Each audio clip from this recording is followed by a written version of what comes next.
দাও খোদা দাও আমায় আবার ওমর দারাজ দিল। দাওয়ালির মতো বীর সেনানি, দাওয়ালির মতো বীর সেনানি, জাগাতে নিখিল। দাও খোদা দাও আমায় আবার ওমর দারাজ দিল। হামজাকে দাও ঘরে ঘরে জীবন দিতে অকাতরে। বলেন না সবাই, হামজাকে দাও ঘরে ঘরে জীবন দিতে অকাতরে। আবার কাবা ভাঙতে এলে, আবার কাবা ভাঙতে এলে পাঠাওয়া বাবিল।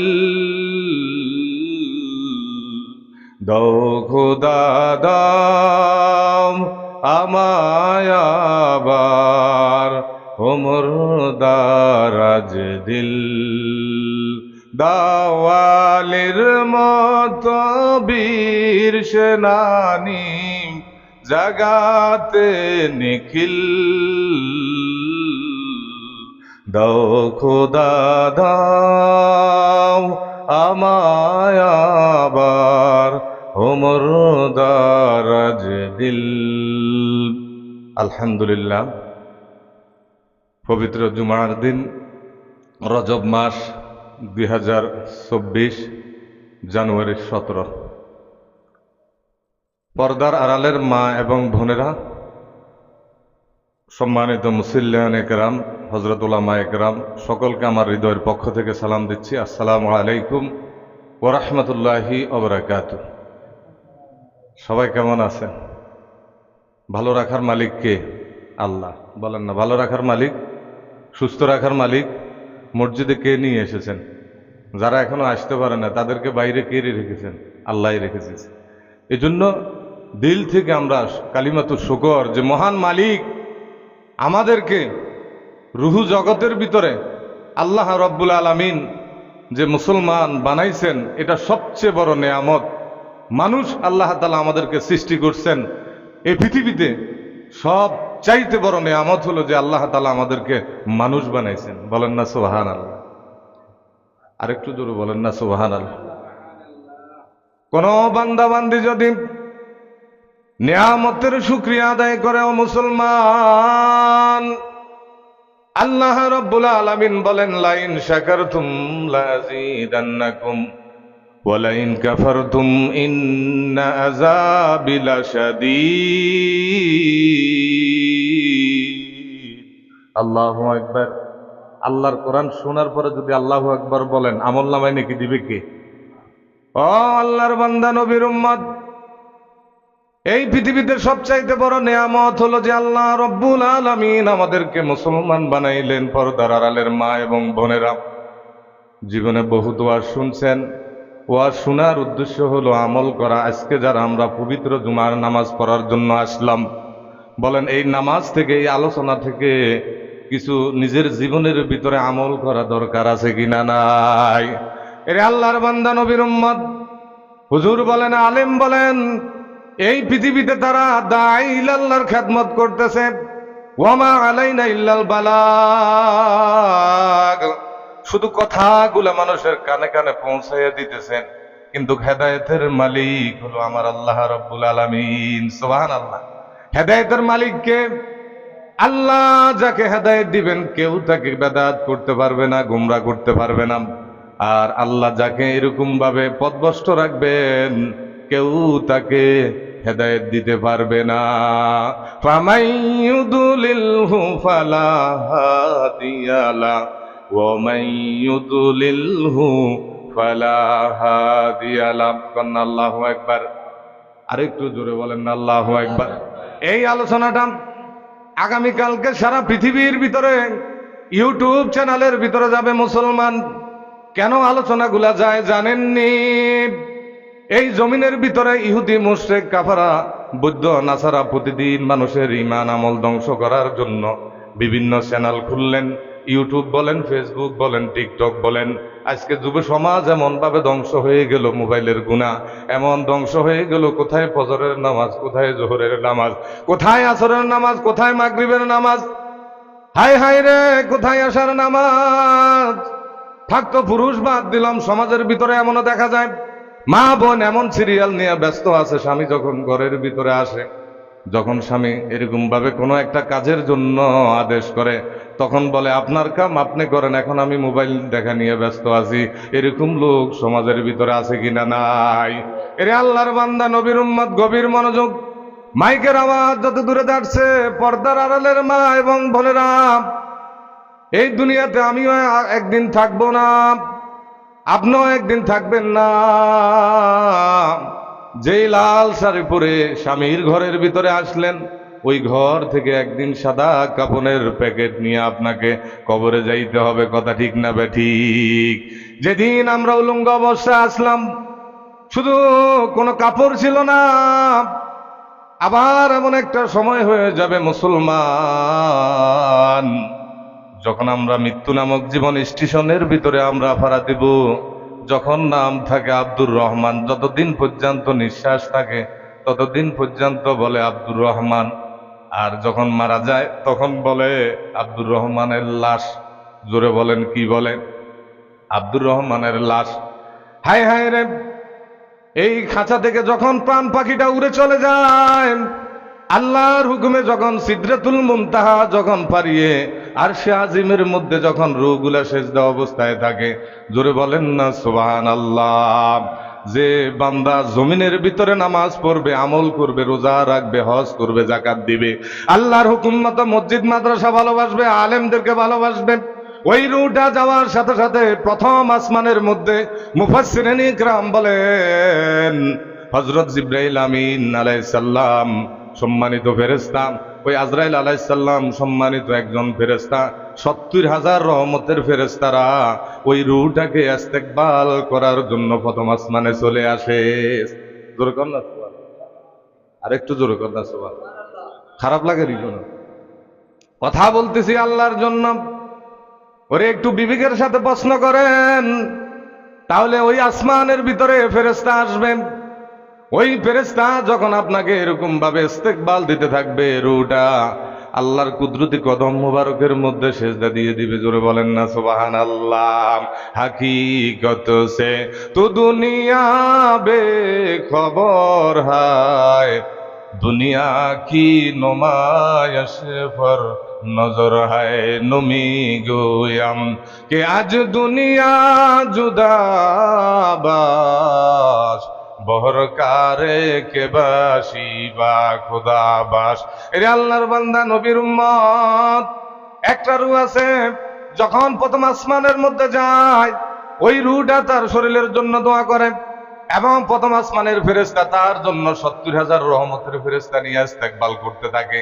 আরেকজন মানুষ আপনার সাথে চললো, এরকম ভাবে তার মৃত্যুর পরে ওই রূহ তার শরীরের জন্য বদদোয়া দেয়, ওই জমিন তার জন্য বদদোয়া দেয়, যে জায়গা দিয়ে সে হাঁটছিল ওই জায়গাটা তার জন্য বদদোয়া দেয়। দিতে দিতে শুধু তাই নয়, ওই রূহটা যখন আল্লাহর আরশে আজিমের মধ্যে চলে যায়, মুফাসসিরিন ইকরাম বলেন, অনেক সময়ের কথা, লম্বা কথা সংক্ষিপ্ত করে বলতেছি, তাফসীরের ভিতরে আসছে মানুষের রূহটা কোথায় যায় এই সম্পর্কে আমাদের জানা দরকার আছে কিনা? নাই। ওরে আল্লাহর বান্দা, নবীর উম্মত, ওই রূহটা যখন প্রথম আসমানের মধ্যে যায়, নেককারের রূহকে স্বাগতম জানানো হয়। আল্লাহু আকবার। বাদ খাচ্ছেন না? একটু জোরে করেন না আল্লাহু আকবার। যদি আল্লাহু আকবার বলেন, আমল নামায় নাকি দিব কে?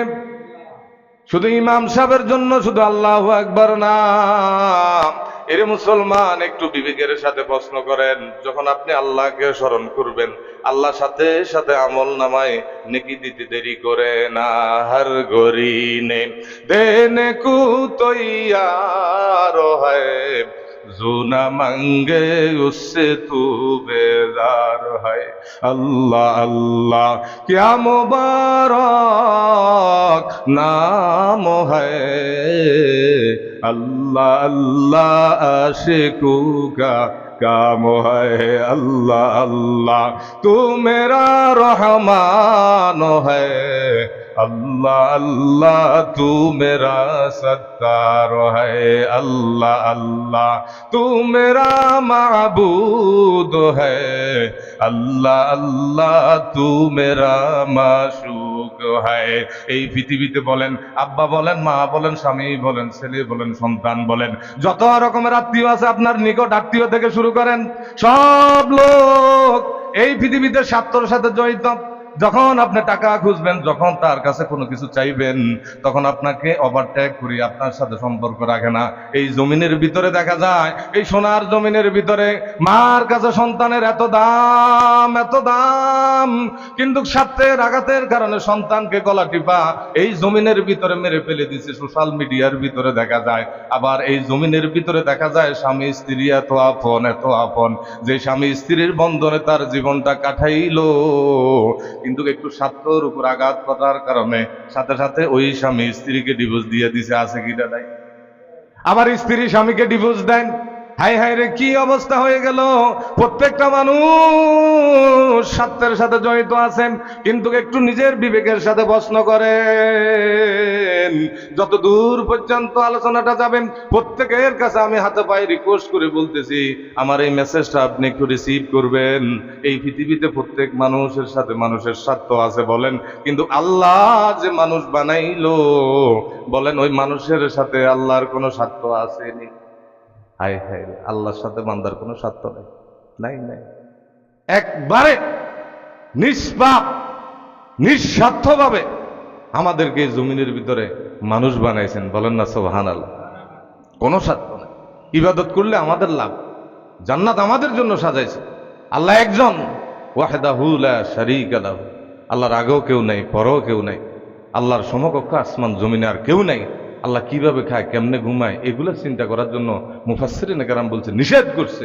তুমি তোমার অতীত সম্পর্কে চিন্তা করো, ছিল কোথায়, এখন আসো কোথায়, যাবে কোথায়, কি রাখি যাইতেছো, কি করি যাইতেছো, কবরে কি নিয়ে যাইতেছো, এগুলা চিন্তা করার জন্য। কারণ আপনাকে যদি আমি জিজ্ঞেস করি আপনার দাদার নাম বলেন আপনি বলতে পারবেন।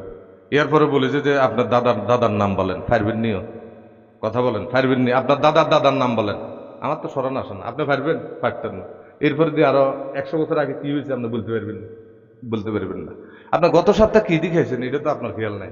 একটা ডিমের ভিতরে কি পুরুষ মুরগা হবে না মেয়ে মুরগা হবে সেটা তো আপনি জানেন না। একটা পুকুরের ভিতরে কয়টা মাছ আছে এটা তো আপনি জানেন না। আপনার কবর কোথায় হবে, হাসর কি অবস্থা হবে সেটাও আপনি জানেন না। আলিমুল গাইব, সবকিছুর খবর রাখেন এবং সবকিছু জানেন কে? হুয়াল্লাহুল্লাযী লা ইলাহা ইল্লাহু আলিমুল গায়বি হুয়াশ শাহাদাতি হুয়ার রহমানুর রহিম। বলেন না আল্লাহু আকবার। আল্লাহ রাব্বুল আলামিন বলেন আলিমুল গায়ব, এই পৃথিবীতে কেউ জানে না। আসমান থেকে কখন বৃষ্টি দিবে জানে আল্লাহ, কখন কার ছেলে সন্তান হবে মেয়ে সন্তান হবে জানে আমার আল্লাহ, কখন সে নেককার হবে বা বদকার হবে জানে আল্লাহ। কিন্তু আল্লাহ রাব্বুল আলামিন এই জমিনের ভিতরে আমাকে আপনাকে সব চাইতে বড় একটা বিবেক নামক একটা আদালত দিয়ে দিয়েছেন। কুরআনুল কারীমের ভিতরে আল্লাহ রাব্বুল আলামিন বলেন ফাআল্লাহামাহা ফুজুরাহা ওয়া তাকওয়াহা। সুবহানাল্লাহ। ওরে আল্লাহর বান্দা কিচ্ছা কাহিনী করতেছি না। আজকে বিভিন্ন দরবারের ভিতরে দেখা যায় শুধু কিচ্ছা কাহিনী নিয়ে আলোচনা হয়। হায় হায় রে, একটা কোরআন শরীফের কোনো তাফসীর নাই, কোনো আলোচনা নাই। কিন্তু কোরআনুল কারীম যদি আপনি তেলাওয়াত করেন এবং পড়েন আমলনামায় নেকি দিব কে? রব্বে কারীমকে যদি আপনি প্রশ্ন করেন হে আল্লাহ কোরআনুল কারীম যদি আমি পড়ি আমাকে কত দিবেন? আল্লাহ রাব্বুল আলামিন বলেন মান জাবিল হাসানাতি ফালাহু আশরু আমসালিহা। কোন বান্দা বান্দি যদি কুরআনুল কারীমের একটা আয়াত তেলাওয়াত করে, একটা আয়াতের ভিতরে একটা অক্ষর, ওই একটা অক্ষর পড়ার কারণে আমার আল্লাহ রাব্বুল আলামিন তার আমলনামার ভিতরে 10টা নেকি লিখে দিবে। জোরে বলেন না সুবহানাল্লাহ। কেউ যদি আল্লাহ বলে বলে সেখানে আলিফ লাম লাম হা আল্লাহ, এখানে 5টা হরফ আছে। এরে আল্লাহর বান্দা, নবীর উম্মতে এই যে মাদ্রাসাটা দেখা যাচ্ছে, আপনার কাছে মাদ্রাসা মনে হয় খেলতামাশা? এরে পুরা গোপাল মুসলমান, একটু গভীর মনোযোগ। এই মাদ্রাসার ভিতরে যখন আল্লাহ এই শব্দটা বাচ্চাকে যখন ইমাম সাহেব বলেন, কোন হুজুর যদি তেলাওয়াত করা হয়, সাথে সাথে ওই বাচ্চার আমল নামার ভিতরে 50টা নেকি তার আমল নামায় আল্লাহ রাব্বুল আলামিন লিখে দেয়। বলেন না সুবহানাল্লাহ।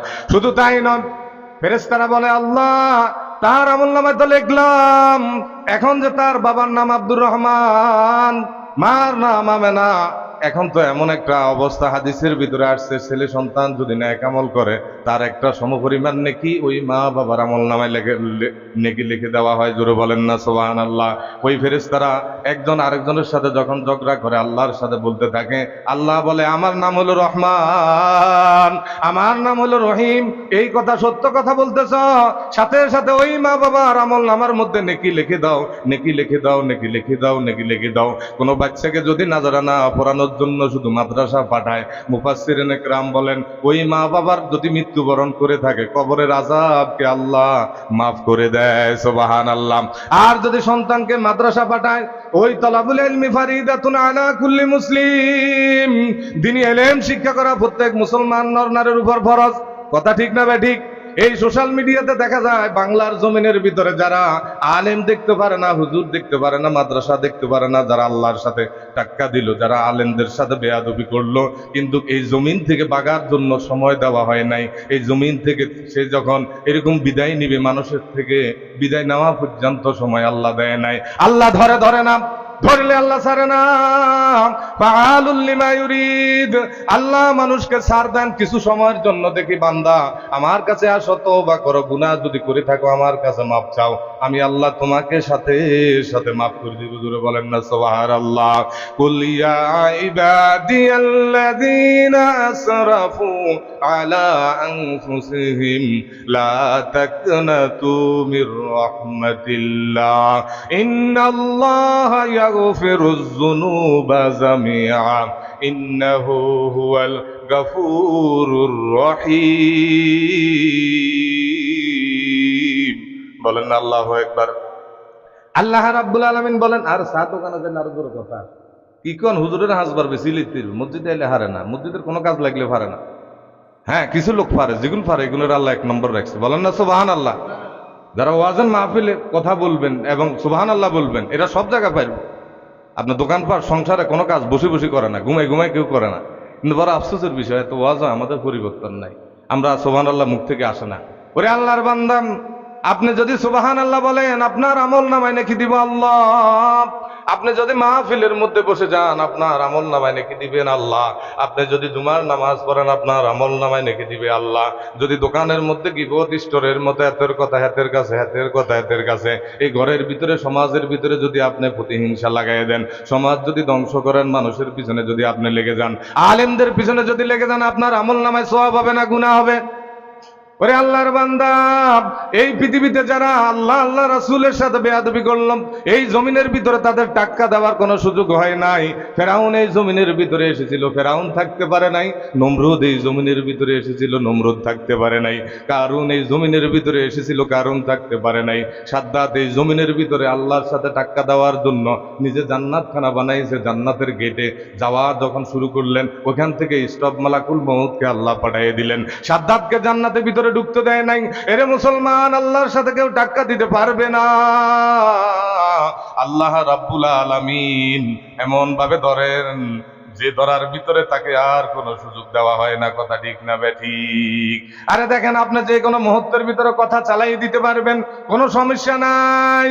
পয়গম্বর মূসা আলাইহিস সালাম তো নবী ছিলেন। হায় হায় রে, আমরা তো সাধারণ মানুষ। আলেম বলেন, হুজুর বলেন, সাধারণ মানুষ যে কোনো মুহূর্তে একটা অপবাদ দিতে পারে।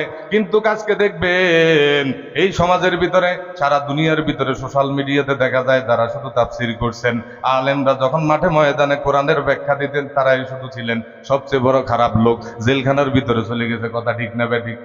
জোরে কর না, কথা ঠিক না ব্যাঠিক? হাই হাই রে, সৌদি আরবের ভিতরে আব্দুল্লাহ সুদাইজি সাহেব ওনার একটা চিঠির ভিতরে লিখলেন যে মুফাসসির আল্লামা যাকে এই জগতের ভিতরে নাম্বার 1 বলে নক্ষত্রের ভিতরে জানা হয়, যার কাছের থেকে আমরা আলোচনা শুনলাম, মাঠে ময়দানে ঘুরে 53টা বছর পর্যন্ত মাঠে ময়দানে তাফসীর জগতের ভিতরে ব্যাখ্যা করলেন। ওই লোকটা হেরাম শরীফের ভিতরে ঢোকার জন্য কোনো পারমিশন লাগে না, চিঠির মধ্যে লিখে দিছে। আর উনি বলতেছে বাংলাদেশ সরকার এমন একটা জালেম, যে জালেম 13টা বছর পর্যন্ত জেলখানার ভিতরে ওই মুফাসসিরকে কষ্ট দিছে। কথা ঠিক না বেঠিক? এরে আল্লাহর বান্দা, ওই মুফাসসির বলছিলেন এমন একটা সময় আসবে, আপনি যে দল করেন না কেন আপনার ব্যক্তিগত ব্যাপার, রাজনীতি করেন আপনার ব্যক্তিগত ব্যাপার, কিন্তু কোরআনের সাথে, আল্লাহর সাথে, রসুলের সাথে কবর আপনার এক, হাসর আপনার এক, মিজান আপনার এক। মুসলমান হিসাবে বলেন, উনি যে কথাগুলো বলছে কথা এবং কাজের সাথে মিলে গেল। এর মুসলমান, এমন একটা সময় আসবে উন্দুরের গর্ত খুঁজে তোমরা পাবা না ফালাইবার জন্য। কথা ঠিক না বেঠি? হায় হায় রে, 5 আগস্টের সময় আল্লাহ এমন ভাবে ধরলেন, ওই ধরা থেকে শিখতে হবে মুসলমান। গাছের উপরে তোমরা উঠে বেশি লাফালাফি করিও না। এই কথা বললে কিছু মুনাফিক মার্কা মুসলমান বলে হুজুরেরা আবার রাজনীতি করে, হুজুরেরা আবার কি বলে। আরে কোরআন শরীফের ভিতরে আছে রাজনীতি সম্পর্কে আলোচনা। পুরা কোরআন শরীফটা হলো মানুষ জীবনের রাজনীতি। জোরে বলেন না সুবহানাল্লাহ। এই কোরআনের আইন যদি সংসদে চালু হয়, কোরআনের আইন যদি এই দেশের ভিতরে চালু হয়, বদমাশি বন্ধ হয়ে যাবে, টেন্ডারবাজি বন্ধ হয়ে যাবে, মানুষের শান্তি ঘরে ঘরে আসতে থাকবে, মানুষের জানের হেফাজত হবে, মালের হেফাজত হবে। মদিনাতে এখনো যাইয়া দেখেন কি সুন্দর পরিবেশ আছে। আল্লাহর রাসূলের আইন থাকার কারণে, কোরআনের আইন থাকার কারণে প্রতি শুক্রবারে জল্লাদে ওইখানে জবাই করে আছে। আঙ্গ বাংলাদেশে নাই, শুধু শুনতেছি খালি এরকম ভাবে 96% মুসলমান শুধু মসজিদের দ্বারা, মাদ্রাসার দ্বারা, মাহফিলের দ্বারা আসবে না। এই কথাটা সংসদের ভিতরে যারা দায়িত্বশীল থাকবে, ওই দায়িত্বশীলের ভিতরে আলেম থাকা দরকার আছে কিনা নাই? এরে আল্লাহর বান্দা, নবীর উম্মত, আগামীর বাংলাদেশ ইসলামের বাংলাদেশ। কন্যা আল্লাহু আকবার। আগামীর বাংলাদেশ ইসলামের বাংলাদেশ। এই জমিনের ভিতরে ইসলাম কায়েম হোক, দলমত নির্বিশেষে আপনি যেই তরিকা করেন, সরমনাই করেন, শর্ষিনা করেন, আটরশি করেন, এটা আপনার ব্যক্তিগত ব্যাপার। এখন আল্লাহ যেহেতু একটা সুযোগ দিছে, বিগত 15 বছর আপনি মাঠে কাজ করতে পারেন না। হাই হাই রে, দেখেন পেকুয়ার ময়দানের ভিতরে মিজানুর রহমান আজহারী সাহেব যখন মাহফিলের মধ্যে আসলো, ওই আল্লাহর বান্দার এলাকার ভিতরে আমার প্রোগ্রাম হয়েছে। কন্যা আলহামদুলিল্লাহ। আরে মানুষ ছোট হইতে পারেন, ওই এলাকার ভিতরে সন্তানেরা বলে মানুষ অনেক খুশি হইয়া গেল। আল্লামা মিজানুর রহমান আজহারী সাহেব নিজের এলাকার ভিতরে থাকি একটা মাহফিল করতে দেওয়া হয় নাই। এমন অবস্থা হয়ে গেছে, পড়াশোনার কারণে এত পিএইচডি দিল মালয়েশিয়ার ভিতরে, মিশর আল আজহার বিশ্ববিদ্যালয়ের ভিতরে পিএইচডি দিলেন। মালয়েশিয়াতে 5টা বছর পর্যন্ত এখানে ছিলেন, বাংলাদেশে আসতে পারে নাই। অপরাধ ছিল শুধু তাফসীর করছেন। অপরাধ কি না, কোনো অন্য দোষ হলে বলিয়েন। কোন আলেমে বাংলাদেশের জমিনের ভিতরে ইউটিউব চ্যানেলের ভিতরে ঢুকবেন, নাঙ্গলকোট ওয়াজ টিভি চ্যানেলটা আমি নিলাম, এই যে কোরআনের আয়োজন মিডিয়া, ওইখানে আলোচনা আছে দেখবেন। এই বাংলাদেশের জমিনের ভিতরে আমি চ্যালেঞ্জ দিলাম, একটা ইমাম সাহেব বলেন, মুয়াজ্জিন বলেন, মানুষ থেকে 6,000, 7,000, 8,000 টাকা বেতনে চাকরি করে, কিন্তু বাংলাদেশ থেকে মসজিদ থেকে লক্ষ লক্ষ টাকা মুসল্লির টাকা মারে দিছে, এরকম প্রমাণ আসেনি? একটাও নাই। যদি দিতে পারেন আমি পুরস্কার দিব। আর কোন হুজুর যদি এরকম করে থাকে, হয়তো স্বভাবের কারণে করছে। মানুষ আপনি চিন্তা করেন, অধিকাংশ সময় অনেক সময় বলে হাই হাই রে, হুজুরের এত টাকা দরকার কি? আমি অনেক সময় বলি, আপনার ফ্যামিলির পিছনে কত টাকা খরচ করেন? সকাল থেকে সন্ধ্যা, সন্ধ্যা থেকে সকাল পর্যন্ত আপনার তো ছেলের অসুখ হয়, বিবির জন্য আপনি কাপড় কিনেন, হাই হাই রে, বিবির জন্য আপনি কাপড় কিনেন, মার্কেট করেন, বিভিন্ন জিনিসে বিভিন্ন জায়গার ভিতরে আপনি খরচ করেন। আছে কিনা নাই? কথা বলেন, আছে কিনা নাই? তাহলে চিন্তা করেন, আপনিও মানুষ, একজন ইমাম সাহেব মানুষ। এখন আপনি চিন্তা করেন, আপনার ফ্যামিলিতে 30,000, 40,000 টাকা খরচ হয় না, আর একজন আল্লাহর খাদেম, মসজিদের ইমাম সাহেব, মসজিদে চাকরি করেন, আল্লাহর চাকরি করে। কার চাকরি করে? আমি প্রায় সময় এই কথাটা বলি, এই পৃথিবীতে যখন ইসলাম প্রতিষ্ঠিত হবে, আমাদের ধর্ম উপদেষ্টা, ওনাকে আমরা মন্ত্রী যে নিয়ে এই কথাটা বলছিলেন যে মসজিদে বাংলাদেশের জমিনের ভিতরে মসজিদ আর মাদ্রাসার একটা ইমাম সাহেবদের সম্মানী একটা বাতা নির্ধারণ করার জন্য প্রক্রিয়া চলছে। জোরে বলেন না আল্লাহু আকবার। আরেকটু জোরে বলেন না আল্লাহু আকবার। ইসলাম যদি প্রতিষ্ঠিত হয়ে যায়, সংসদ থেকে ইমাম সাহেবদের বিল পাস হবে। আমরা আরে দিব সংসদ থেকে, আপনারা বলেন আলহামদুলিল্লাহ, তখন আর কোনো সমস্যা হবে না। এই সমাজের মানুষ অনেক কষ্টের ভিতরে থাকে, সমাজের মানুষ চলতে পারে না, হুজুরকে কিভাবে দিবে, মানুষ বিভিন্ন রকমের অসুবিধা কাছে এরকম ভাবে খোঁজ করে। কিন্তু ইসলাম যদি প্রতিষ্ঠিত হয়ে যায়, টুডে টু মোর ইসলাম আসবে, হয়তো আমি দেখবো আপনি দেখবো না, কিন্তু ইসলামের পক্ষে যদি থাকেন নিয়ামত দিব কে? আর ইসলামের বিপক্ষে যদি থাকেন আল্লাহ তাআলা আযাব কম দিব না বেশি দিব? হাই হাই রে, গতকালকে দাওয়াতে মিশন একটা চ্যানেল আছে, ওই দাওয়াতে মিশনের চ্যানেলের ভিতরে বাহরাইনের ভিতরে আমার এক বন্ধু থাকে, মাঝে মধ্যে আমি ওখানে লাইভ করি। ওই লাইভের ভিতরে উনি একটা ক্যালিফোর্নিয়ার একটা ঘটনা নিয়ে আসলেন।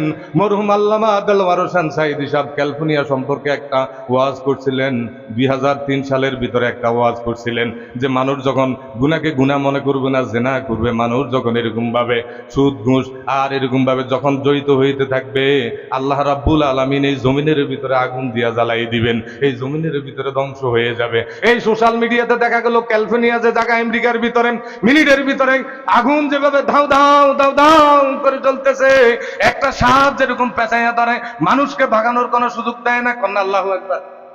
দেখছেন কি আপনারা? দেখছেন মাশাআল্লাহ। যারা সোশ্যাল মিডিয়াতে দেখে এই ঘটনাগুলো আমরা জানতে হবে। আপনাদের হামিরাবাগেও একটা ঘটনা ঘটে গেছে, একটা গ্যাস সিলিন্ডার থেকে আগুন লাগার পরে ঘরবাড়ি বাসতগুলা অনেকগুলা পুড়ে ছারখার হয়ে গেল। এই জন্য প্রিয় মা এবং বোনেরা, আপনারা যখন গ্যাস ব্যবহার করবেন, আমরাও গ্যাস ব্যবহার করি পৌরসভাতে, প্রত্যেকটা মানুষের একটা লিমিটের ভিতরে থাকতে হবে। গ্যাসটা বন্ধ করে আপনার সুইচ বন্ধ করে রাখবেন, এটা আপনার নৈতিক দায়িত্ব। যত পুরুষ আছি আমরা সবসময় আগুন থেকে পানি থেকে হেফাজত থাকতে হবে, এই কথাটা কার? আল্লাহ। এই জন্য এটাকে সেফ রাখতে হবে, এটাও ইমানের অংশ। এই জন্য প্রিয় ভাইরা আমার, যে কথা বলতেছিলাম, অল্প সময় নিয়ে আপনাদের থেকে বিদায় নিতেছি। মুসলমান, রজব মাসে যে আলোচনাটা করতেছিলাম, আমাদের নবী কেমন ছিলেন, আমাদের নবী কেমন আমল করছিলেন। ওরে আল্লাহর বান্দা, ওই ক্যালিফোর্নিয়া রাষ্ট্রের ভিতরে আমেরিকার ভিতরে কেমন গজব আর কেমন গজব, এই জমিনের ভিতরেও কেমন গজব দিলেন। এই 24-এর বন্যার মধ্যে দেখা গেল, হাই হাই রে, আপনি তো দেখতেন করোনার মধ্যে কেমন ছিল। করোনা যেখান থেকে আসলো, ওই সাথে সাথে একটা মানুষকে হাসপাতালে নিয়ে গেছে, বিদেশ থেকে আসতে দেয় নাই, 40 দিন হোম কেয়ারের মধ্যে রাখা হইলো। সব জায়গার ভিতরে, বাজারের ভিতরে বলেন, ব্যবসার ভিতরে বলেন, সব জায়গার ভিতরে মানুষ একসাথে ছিল, কিন্তু মসজিদে একটু ফাঁক ফাঁক করে, মাহফিলে একটু ফাঁক ফাঁক করে। এরে আল্লাহর জমিনের ভিতরে এই মসজিদ বলেন, মাদ্রাসা বলেন, কন্যা আল্লাহু আকবার। আরে আপনার ঘরে আযাব আসতে পারেন, হাদিসের ভিতরে আসছে কিয়ামত যখন হয়ে যাবে, ওই কিয়ামতের দিন ইজা যুলজিলাতিল আরদু জিলজালাহা ওয়া আখরাজাতিল আরদু আসকালাহা, এই জমিনের ভিতরে যখন আসমান জমিন তুলার মতন উঠতে থাকবে, দেখবেন আপনি শিমুল গাছের তুলা, অনেক সময় বর্ষা এরকম ভাবে শীতের মৌসুমের ভিতরে তুলাগুলা যখন উঠতে থাকে, শুধু উঠতে থাকে আর কিছুই দেখা যায় না। কিয়ামতের সময় ইসরাফিল আলাইহিস সালাম যখন একটা সিংহা ফুঁক দিবনি, ওই দিবার সময় যদি আপনি চা দোকানে থাকেন, ঘরের ভিতরে থাকেন, কি অবস্থা হবে? আর যদি মসজিদের ভিতরে থাকেন, মাদ্রাসা থাকেন, আপনার মৌত আরামের সাথে হবে, ইমানের সাথে হবে। জোরে বলেন না সুবহানাল্লাহ। মালয়েশিয়ার ভিতরে যখন দেখা গেল, যখন বন্যা প্লাবন এমন ভাবে দূষিত হয়ে গেল, গবেষণাবিদ রিসার্চ করলেন, ওই রিসার্চের ভিতরে পাওয়া যায় মসজিদের ভিতরে যারা ছিল, মসজিদে যারা আশ্রয় নিছে, আল্লাহ রাব্বুল আলামিন তাদেরকে হেফাজত করছেন। জোরে বলেন না সুবহানাল্লাহ। আর যারা মসজিদের বাইরে ছিলেন, মসজিদের সাথে সম্পর্ক ছিল না, তাদেরকে আমার আল্লাহ ধ্বংস করে দিলেন। জোরে বলেন নাউজুবিল্লাহ। আল্লাহ রাব্বুল আলামিন বলেন, ইন্নামা ইয়ামুরু মাসাজিদাল্লাহি মান আমানা বিল্লাহি ওয়াল ইয়াউমিল আখির লা খাউফুন আলাইহিম ওয়ালা হুম ইয়াহজানুন। বলেন না সুবহানাল্লাহ। এটা কি ইমাম সাহেবের কথা বলি না, আল্লাহর কথা? আল্লাহর কথা বলতেছে। একটা কথা ভুল বললে মিডিয়াতে চলে যাবে, ভুল বলার কোনো সুযোগ নাই, সব কোরআন এবং হাদিস থেকে বলতেছে। প্রিয় ভাইরা আমার, মসজিদ কেমন বিষয় মাঝে মধ্যে খেয়াল করবেন। অনেকে বলে যে সেক্রেটারির দায়িত্ব, ইমামের দায়িত্ব, সভাপতির দায়িত্ব, শুধু তাই না, এই সমাজের ভিতরে যতগুলা মা আছে, যতগুলা পুরুষ আছে, যতগুলা যুবক আছে, প্রত্যেকের একটা ইমানি দায়িত্ব। সে যখন পড়ছে লা ইলাহা মুহাম্মাদুর রাসূলুল্লাহ কালমা পড়ার কারণে মুসলমানদের কাবা, আমাদের একটা কাবা মসজিদ হলো ইমানের হেফাজত। এই মসজিদকে হেফাজত করা আমাদের দরকার আছে কিনা নাই? এই মসজিদকে আমরা দেখাশোনা করতে হবে প্রিয় ভাইরা আমার। এই মসজিদের সাথে আমাদের সম্পর্ক রাখতে হবে। এই মসজিদের সাথে যারা সম্পর্ক থাকবে আল্লাহর সাথে তারা সম্পর্ক রাখবে, এই মসজিদের সাথে যারা সম্পর্ক রাখবে না তারা আল্লাহর সাথে সম্পর্ক রাখবে না। আর এই মসজিদ হলো ইমানের একটা মার্কাজ। এই মসজিদের ভিতরে যারা দায়িত্বশীল থাকে তারাও সম্মানিত লোক। ওরে আল্লাহর বান্দা, নবীর উম্মত হাসরের মাঠের ভিতরে যাচাই করবে, হুজুর 10 জন গেল 20 জন গেল মসজিদ থেকে, এটা কোনো বিষয় না।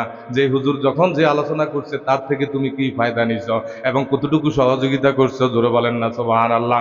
হাদিসের ভিতরে আসছে কোন ইমাম সাহেব দেখবেন অনেক সময় বলে যে হুজুর এই লোকটা ভালো, হ্যাঁ এটা বলা দরকার আছে।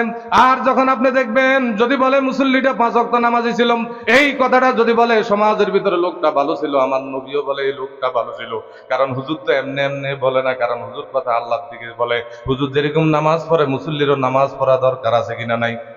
ওমা কোন মুসল্লিরও নামাজ দরকার আছে কিনা? হাই হাই রে ও আল্লাহর বান্দা, নবীর উম্মত, তাহলে চিন্তা করেন এই রজব মাস থেকে আমরা একটা বেশি থেকে বেশি আমল করব। ঘটনা শেষ করে আপনাদের থেকে বিদায় নিতেছি। নবীজি সাল্লাল্লাহু আলাইহি সাল্লাম বলেন, রজব মাসের ভিতরে তোমরা একটা বেশি থেকে বেশি আমল করবা। আমার সাথে এই মাইকের আওয়াজ যত দূরে যাচ্ছে পর্দার আড়ালের মা এবং বোনেরা এই দোয়াটা পড়বেন, যুবক ভাইরা এই দোয়াটা পড়বেন, পুরুষ ভাইরা এই দোয়াটা পড়বেন। আল্লাহুম্মা বারিক লানা ফি রজব ওয়া শাবান ওয়া বাল্লিগনা রমাদান। আল্লাহুম্মা বারিক লানা ফি রজব ওয়া শাবান ওয়া বাল্লিগনা রমাদান। যদি আপনি আরবি না পারেন বাংলা কি বলবেন? একবারে সোজা, হে আল্লাহ রজব এবং শাবানের বরকত আমাকে নসিব করেন, রমজান পর্যন্ত আমার হায়াতকে বাড়ায় দেন। এই দোয়া নবীজিকে আল্লাহ রাব্বুল আলামিন একটা স্পেশাল একটা মেসেজ দিবেন, আর নবীজির সাথে সাথে এই রিসিভ করে আমল করা শুরু করে দিয়েছেন। জোরে বলেন না সুবহানাল্লাহ। কিন্তু আমাদের মোবাইলের ভিতরে কত মেসেজ আছে, কত মেসেজ আছে, আলতু ফালতু কত মেসেজ আছে। মেসেজ আসার সাথে সাথে আপনি স্মরণ রাখেন, এই মসজিদ থেকে যখন ইমাম সাহেব 5 ওয়াক্ত নামাজের জন্য যখন আযান দেওয়া হয়, আল্লাহর একটা মেসেজ আমাদের উপর যখন 5 ওয়াক্ত নামাজ পড়তে হবে, এই মেসেজটা আমরা ধরিও না, অনেকে রিসিভও করি না। এরকম আছে কিনা নাই? অনেকে ধরে এবং রিসিভও করে, আমল করে। জোরে বলেন না সুবহানাল্লাহ। তু কুজাও সুন্নতে আহমদ কুজা বা মোহাম্মদ কাইবুয়াদ নিজবত তোরা কারে শয়তান নিকুনি নাম তলি গরলি ইনুস্তলা নত বরলি। ওরে আল্লাহর বান্দা, নবীর উম্মত, এই রজব মাস 2024 সাল থেকে 25 সাল পর্যন্ত আজকে 17 জানুয়ারি, 17 কি জানুয়ারি, আপনি একটু নিজের বিবেকের সাথে বালিশের সাথে হিসাব করে দেখবেন কত লোক আপনার সমাজের সাথে ছিল। ও মা এবং বোনেরা, আপনার সাথে কত বোন ছিল, কত খালা ছিল। ও পুরুষ বাবারা, আপনার সাথে অনেক মানুষ ছিল। কিন্তু আজকে 2025 সাল 17 জানুয়ারি আছে, কিন্তু আপনার আশেপাশে অনেক লোক কবরে চলে গেল। কথা ঠিক না ঠিক? এই যে জানাজার খাটটা আপনার আমার সামনে আছে কিনা নাই, মাঝে মধ্যে এই জানাজার খাটের দিকে তাকাইবেন, কবরের পাশের দিকে তাকাইবেন। আল্লাহর রাসূল বলেন, কোনো মানুষ যদি কবরের পাশে যায় তার মৃত্যুর কথা স্মরণ হয়। কোনো মানুষ যদি এরকম ভাবে জানাজা শরীক হয়, এরকম ভাবে তার মৌতের কথা স্মরণ হয়। আর জানাজার খাট যখন ধরবেন মৃত্যুর কথা স্মরণ আসবে। এটা নবীর কথা, কার কথা? আর আমরা সকলে চলে যেতে হবে। কথা ঠিক না ঠিক? কথা ঠিক না ঠিক? থাকবেন এখানে কে? হাত তোলানছে যে আমি থাকবো, কারো গ্যারান্টি নাই। একদিন মাটির ভিতরে হবে ঘরে, মন আমার কেন বান্দ দালান ঘর, প্রাণ পাখি উড়ে যাবে পিঞ্জর সেরে, ধরা দামে সবই রবে তুমি যাবে চলে। কথা ঠিক না ঠিক? বন্ধু বান্ধব যত, মাতা পিতা তারা শত, বলেন সবাই, বন্ধু বান্ধব যত, মাতা পিতা তারা শত, সকলেই হবে তোমার পরে, মন আমার কেন বান্দ দালান ঘর। এই জমিনের ভিতরে পাওয়া যায়, আপনি বিবি বলেন, ছেলে বলেন, মেয়ে বলেন। আমি যে ঘটনা থেকে বলছিলাম এটা কিন্তু কিচ্ছা কাহিনী না, অনেক গান থেকে আপনি নিজের জীবনকে আপনি সংশোধন করবেন মুসলমান। আপনি যখন 5,000 টাকা চাইবেন আপনি তার কাছে খারাপ হয়ে যাবেন। আর যখন স্বার্থের জন্য এই জমিনের ভিতরে ভাই ভাইয়ের সাথে সম্পর্ক নাই, আছে কিনা নাই, একটু জাগার জন্য শুধু বেশ কম হয়ে গেছে, ভাইয়ের লগে ভাই সম্পর্ক নাই, ঈদের নামাজও একসাথে বুক মিলাইলাম, আমি নিজেও দেখলাম নিজে ভাই হিসেবে ওই ভাইয়ের ঘরে যায় না, আছে কিনা নাই? আরে মুসলমান, কোথায় আমরা আছি? এই জন্য ভাইয়ের সাথে ভাই বুক মিলাইতে হবে, বোনের সাথে বোনের সম্পর্ক রাখতে হবে। এই দুনিয়াতে স্বার্থের সাথে সম্পর্ক আছে। বলেন আল্লাহ যে আমাদেরকে মুসলমান বানাইছেন, আল্লাহর কোনো স্বার্থ আমাদের জন্য আসেনি? ইবাদত করলে কার লাভ হবে? জোরে বলেন, ইবাদত করলে কার লাভ হবে? আমাদের। বলেন ইবাদত করলে লাভ কার হবে? নামাজ পড়লে লাভ কার হবে? জিকির করলে, রমজানে রোজা রাখলে, হজ করলে, জাকাত দিলে, তাহাজ্জুদ করলে, তাহাজ্জুদ নামাজ পড়লে, পদ্মা ফসিদার মতো যদি চলেন, ছেলে মেয়েকে যদি দিন শিখান, মাদ্রাসা পড়ান, লাভ আমাদের হবে। আল্লাহ রাব্বুল আলামিন বলেন কুল হুয়াল্লাহু আহাদ, হে নবী আপনি বলে দেন আমি আল্লাহ একজন, আল্লাহুস সামাদ, আমি বেনিয়া, সব কিছু থেকে আমার খানার প্রয়োজন নাই। দুনিয়াতে সব কিছু মানুষের জন্য বানাইলাম, আর সব কিছু মানুষের সেবা দিবে, কিন্তু মানুষকে আমি আল্লাহ বানাইলাম আমার ইবাদতের জন্য।